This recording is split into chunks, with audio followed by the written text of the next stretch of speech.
You mentioned fear as being part of our basic underlying emotional pain. How does fear arise? And why is there so much of it in people's lives? And isn't a certain amount of fear just healthy self-protection? If I didn't have a fear of fire, I might put my hand in it and get burned. The reason why you don't put your hand in the fire is not because of fear, it's because you know that you'll get burned. You don't need fear to avoid unnecessary danger, just a minimum of intelligence and common sense. For such practical matters, it is useful to apply the lessons learned in the past. Now, if someone threatened you with fire or with physical violence, you might experience something like fear. This is an instinctive shrinking back from danger, but not the psychological condition of fear that we are talking about here. The psychological condition of fear is divorced from any concrete and true immediate danger. It comes in many forms: unease, worry, anxiety, nervousness, tension, dread, phobia, and so on. This kind of psychological fear is always of something that might happen, not of something that is happening now. You are in the here and now, while your mind is in the future. This creates an anxiety gap.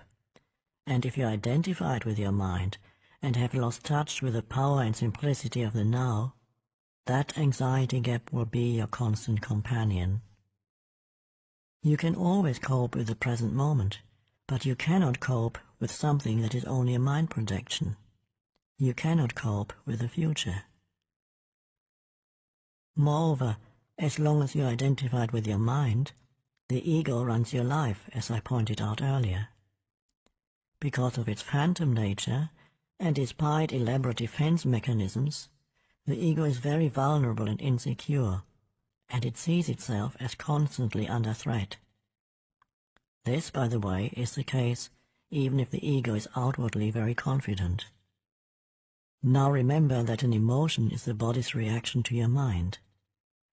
What message is the body receiving continuously from the ego, the false mind-made self?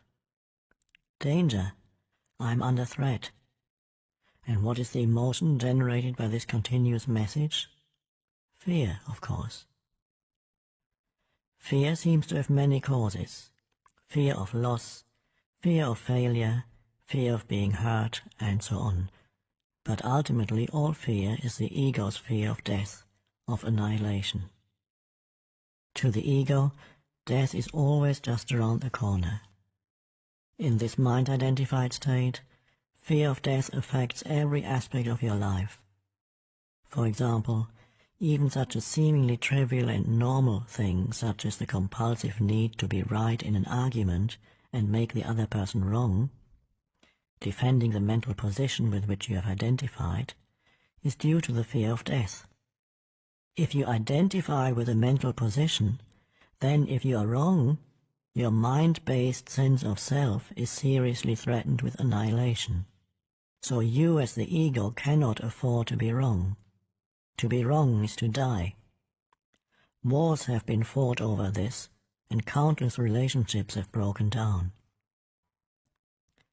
Once you have disidentified from your mind, whether you're right or wrong makes no difference to your sense of self at all. So the forcefully compulsive and deeply unconscious need to be right, which is a form of violence, will no longer be there. You can state clearly and firmly how you feel or what you think, but there will be no aggressiveness or defensiveness about it. Your sense of self is then derived from a deeper and truer place within yourself, not from the mind. Watch out for any kind of defensiveness within yourself. What are you defending? An illusory identity, an image in your mind, a fictitious entity. By making this pattern conscious, by witnessing it, you disidentify from it. In the light of your consciousness, the unconscious pattern will then quickly dissolve. This is the end of all arguments and power games, which are so corrosive to relationships. Power over others is weakness disguised as strength. True power is within, and it is available to you now.